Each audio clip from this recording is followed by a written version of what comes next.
Nucleolus के functions हैं यहाँ पे। Ribosome production, ribosome very important, दो तरीके के यूनिट्स होते हैं, एक स्मॉल सब यूनिट, एक लार्ज सब यूनिट। आरएनए इन प्रोटीन्स को रीड करने का काम करता है। छोटा सब यूनिट और बड़ा सब यूनिट मिलकर राइबोसोम की एक यूनिट बनाता है। It builds nucleolus build ribosome subunits from RNA in proteins. This exit through nuclear pores to cytoplasm to combine with functional ribosomes.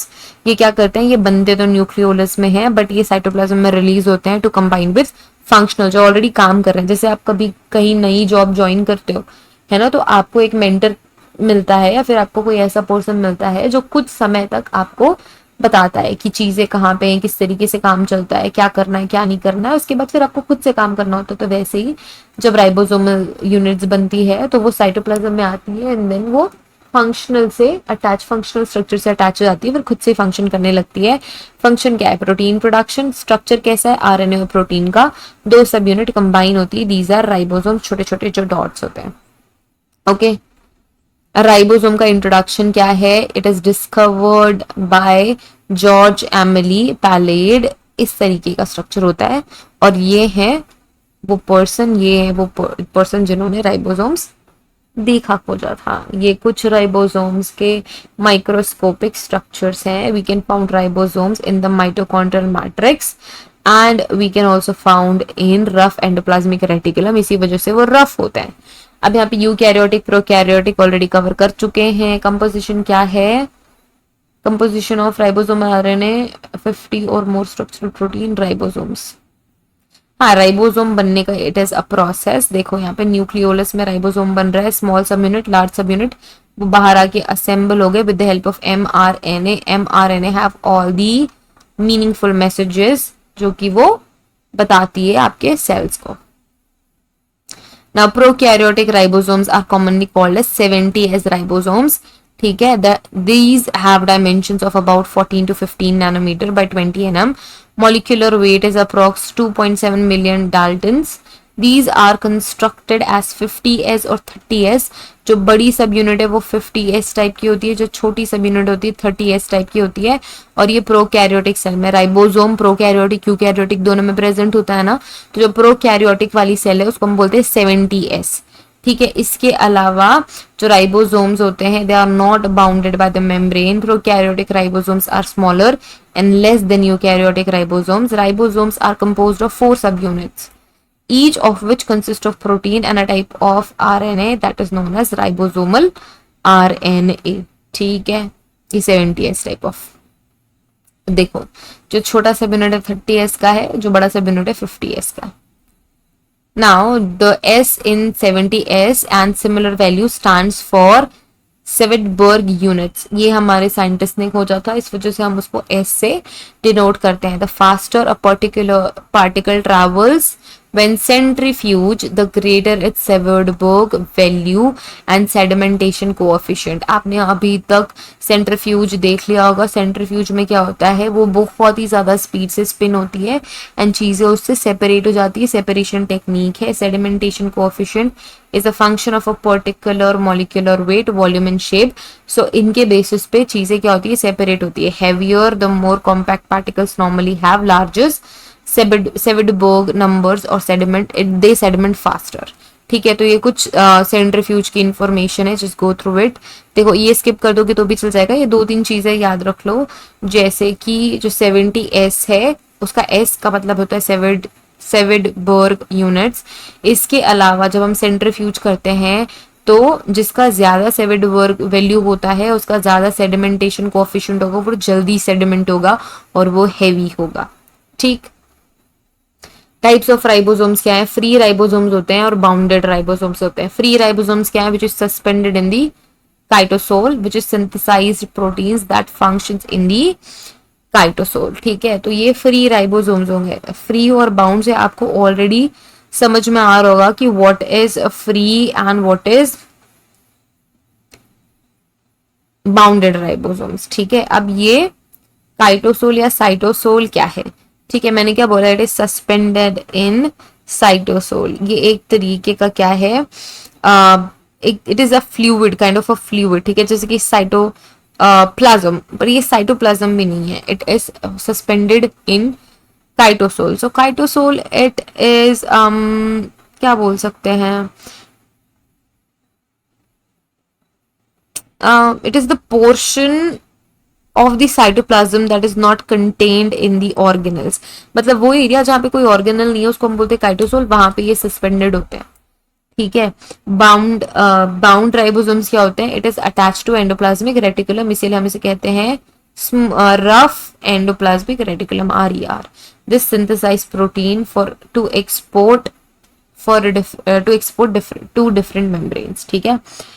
Then we have endoplasmic reticulum. ठीक है. In the year 1949, a lace-like membrane of endoplasmic reticulum were first seen in the cytoplasm of chick embryo cells. तो सबसे पहले हमने उसमें ही देखा था. These are the membranes which is bound in the channels, which is seen in front of a network of a dedicated strands and vessels in the cytoplasm. These are single membrane cell organelles. These form an interconnected network of tubules, vessels, and cisterns in the cell. Endoplasmic reticulums are considered as one of the important components of cytoskeleton. Cytoskeleton क्या है? Cytoplasm का जो structure होता है, that is known as cytoskeleton. It's not structure like skeleton, but थोड़ा सा rigid stuff होता है. Along with microtubules, microfilaments and intermediate filaments, इसी वजह से skeletonized structure लगता है. These are first of all observed by Potter, that Potter, Claude and Full AM in 1945 as a network. The term endoplasmic reticulum was first used by Potter and Fullman. अच्छा, Fulham ये साथ में ही है, इकट्ठे क्यों नहीं लिखा इन्होंने? 1952 में इन्होंने देखा था सबसे पहले. Now endoplasmic reticulum processes the protein, process करता है, manufacture the membranes, synthesise and hydrolyse many compounds. Hydrolyse मतलब हाइड्रोजन बॉन्ड को, लाइसिस करता है मतलब ब्रेक डाउन करता है. स्ट्रक्चर कैसा है? Membrane that connected to nuclear envelope and extend throughout the cell. एकदम पास से चिपका हुआ रहता है किसके? आपके न्यूक्लियस के, और एक्सटेंड होता है आउटसाइड दी सेल. ठीक है. अब इसकी लोकेशन क्या है? इसकी लोकेशन है एग्जैक्टली बाहर किसके? आपके न्यूक्लियस के. ठीक है. लोकेशन का है, it is present almost all the eukaryotic cell. These are found to be absent in mature eukaryotes like ova, embryonic cell and prokaryotes. ठीक है. ये किसमें प्रेजेंट नहीं होता. It is these are found to be absent in mature erythrocytes, मतलब red blood cells. मैंने पहले कुछ और बोला ना. ओके. इरीथ्रोसाइट्स में ये प्रेजेंट नहीं होता, ओवा में प्रेजेंट नहीं होता, which is a gamete. Embryonic cells में प्रेजेंट नहीं होता, प्रोकैरियोटिक सेल में प्रेजेंट नहीं होता. The endoplasmic reticulum, the ER often occupies most of the cytoplasm, क्योंकि बहुत ज्यादा लंबा ये एक्सटेंड हो जाता है न्यूक्लियस के पास से. Amount, the endoplasmic reticulum varies in amount from cell to cell. अलग अलग सेल में अलग अलग अमाउंट में होता है. इन स्पर्मेटोसाइट्स मतलब मेल गैमीट में it represents by a few vacuoles only. In the cells of adipose tissue, जो हमारी एडिपोज टिश्यू होती है, जो फैट कंज्यूम करती है, फैट से बनी होती है, it is quite simple, having the form of few tubules.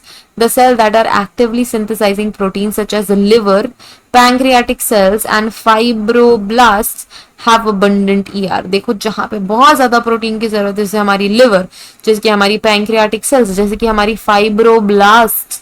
Fibroblast क्या होता है? जब हमें चोट लग जाती है तो वहां पे ब्लड लॉस को रोकने के लिए जो बैरियर बनता है उसमें यूज होता है. Endoplasmic reticulum forms 30 to 60% of total membrane in a cell. Physical structure कैसा है? It is like it have a 3-dimensional network of intercellular structure. It is formed in 3 type of element, 1 cisterine, 2 tubules and 3 vesicles. ये cisterine क्या है? ये cisterines are the structure. These are flat, unbranched और sac like element. यहाँ पे image होगी है ना. These are cisterines. ये sac like जो है structure. ठीक है. These are sac like structures. They lie in the stacks which is parallel to one another है ना. pouch जैसे structures होंगे.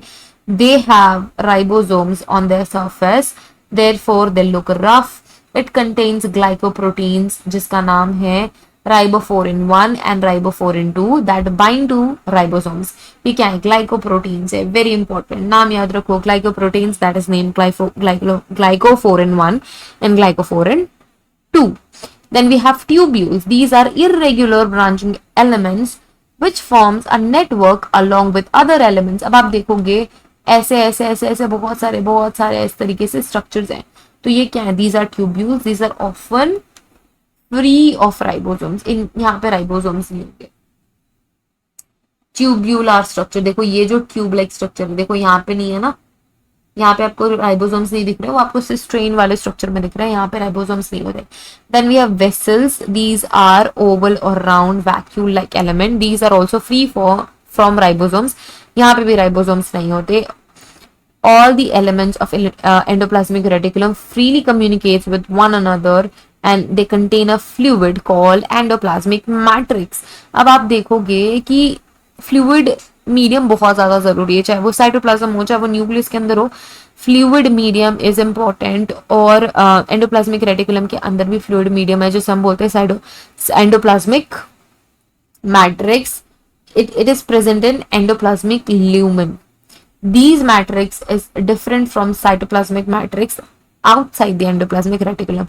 Endoplasmic reticulum के बाहर क्या है? साइटोप्लाज्म है, साइटोप्लाज्मिक मैट्रिक्स है, ल्यूमन क्या है? Lumen is the inner structure, ठीक है, पाउच के अंदर वाला स्ट्रक्चर। द एंडोप्लाज्मिक रेटिकुलम में pass from one cell to another through the plasmodesmata in the form of desmotubules. जब कभी भी दो सेल्स के बीच में क्या होता है, या तो कंप्लीटली अलग है या फिर एक सेल के बीच में इस तरीके से पार्टीशंस है, ठीक है, यहाँ पे भी पार्टीशंस है, ऐसे पार्टीशंस है, राइट। तो ये जो पार्टीशंस है इसको हम बोलते हैं प्लाज्मोडेस्माटा, ठीक है।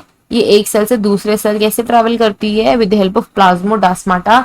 these areas or this area is known as plasmodesmata. There are two basic morphological type of endoplasmic reticulum. Of course, morphology का मतलब क्या होता है? Structure which you can observe through your eyes. अभी आप देखोगे तो आपको रफ और स्मूथ दिख जाएगा ना। मॉर्फोलॉजिकल उसकी मॉर्फोलॉजी, उसकी बनावट है। बनावट के अकॉर्डिंग हमारे पास दो तरीके के एंडोप्लाज्मिक रेटिकुलम है, एक तो है रफ, दूसरा तो है स्मूथ। स्मूथ के पास किसी भी तरीके के राइबोसोम्स नहीं होंगे, रफ के पास होंगे ribosomes. The endoplasmic reticulum is thinner with 50 angstrom, that of plasma membrane that is 80 to 100 angstrom thick. ठीक है। टाइप्स ऑफ ईआर क्या है? स्मूथ ऐसा दिखेगा, रफ ऐसा दिखेगा, देख लो इसमें क्या प्रेजेंट है, राइबोसोम इसमें नहीं है। स्मूथ ईआर के बारे में इंफॉर्मेशन है, प्लीज गो थ्रू इट, ये चीजें आपको याद करनी पड़ेगी। Just let's just read once, ठीक है। Smooth endoplasmic reticulum is an arrangement of tubules and vesicles and sacs. These size and structures of endoplasmic reticulum varies between cells. अलग अलग सेल में अलग अलग साइज होगा। The smooth endoplasmic reticulum changes within a cell lifetime to allow the cell to adapt changes in its function and requirements. अपने function requirement के according change भी होते हैं सेल के अंदर। There are no ribosomes attached to the membrane surface. NSER is connected with nuclear envelope. ये भी nuclear envelope से ही connected होती है, ठीक है। ये क्या है? स्मूथ एंडोप्लाज्मिक रेटिकुलम का फंक्शन है मेम्ब्रेन प्रोडक्शन, मेम्ब्रेन बनाती है। मेनी मेटाबॉलिक प्रोसेसेस जैसे कि सिंथेसिस ऑफ लिपिड, लिपिड का क्रिएशन, ऑयल, फॉस्फोलिपिड, स्टेरॉइड्स, इंसेक्स, हार्मोन्स क्रिएट करने में भी, सिंथेसाइज करने में भी हेल्प करती है। हाइड्रोलाइसिस, लाइसिस का मतलब होता है ब्रेक डाउन, हाइड्रोलाइसिस मतलब हाइड्रोजन बॉन्ड को तोड़ेगी जहां पे भी रहेगी। Hydrolysis glycogen into glucose in liver. अच्छा, अभी जो डायबिटीज वाला स्ट्रक्चर है ना, we have two types of things, जैसे कि ग्लूकोज किस में कन्वर्ट हो जाता है? ग्लाइकोजन में कन्वर्ट हो जाता है। ग्लूकोज को ग्लाइकोजन में कौन कन्वर्ट करती है? आपकी इंसुलिन।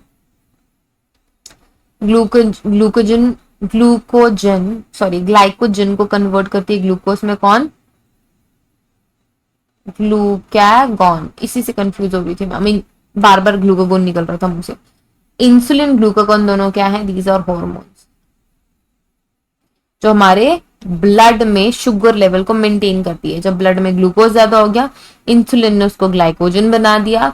जब ब्लड में शुगर कम हो गई, ग्लाइकोजन को ग्लूकागॉन ने ग्लूकोज बना दिया। तो ये लिवर में चलता है, ठीक है, it hydrolyses the glycogen into glucose, glycogen से ग्लूकोज बनाती है। The detoxified drug and poisons liver. देखो जब कभी भी आप कोई केमिकल खा रहे हो, आप दवाइयां खा रहे हो, आप किसी भी तरीके का केमिकल कंज्यूम कर रहे हो ना, लिवर इज दी ऑर्गन जो सबसे पहले उसको रिसीव करेगा, तोड़ेगा, मरोड़ेगा, कम टॉक्सिक करेगा अगर वो ज्यादा टॉक्सिक है। Liver is magic. ठीक है, आप जो जी रहे हो ना सही से इतने टॉक्सिक एनवायरनमेंट में, ये सब लिवर की वजह से है, जो कि आपके लिए सबसे पहले प्रोसेस करता है इन सब चीजों को। ठीक है, डिटॉक्सिफाई करता है ड्रग्स को, पॉइजन को, जैसे कि अल्कोहल, बार्बिट्यूरेट, सबसे पहले फर्स्ट साइड लिवर ही होता है। Then we have membrane factory, it builds new membranes. ठीक है, एंडोप्लाज्मिक रेटिकुलम भी बनाती है, फॉस्फोलिपिड्स बनाती है, एंडोप्लाज्मिक रेटिकुलम एक्सपैंड भी होती है लिपिड मेम्ब्रेन्स बना बना के। ठीक है, here we have the structures, देख लो। Okay, next we have rough endoplasmic reticulum जिसमें राइबोसोम्स अटैच्ड है। इसके स्ट्रक्चर हमने देख लिए, इंपॉर्टेंट स्ट्रक्चर इज सिस्ट्रेन, यहीं पे ही राइबोसोम्स अटैच होते हैं। The membrane of endoplasmic reticulum forms large double membrane sheets which is located near and continuous with the outer layer of nuclear envelope, चिपकी हुई होती है न्यूक्लियर एनवेलप से। RER is very important as it synthesize and pack proteins।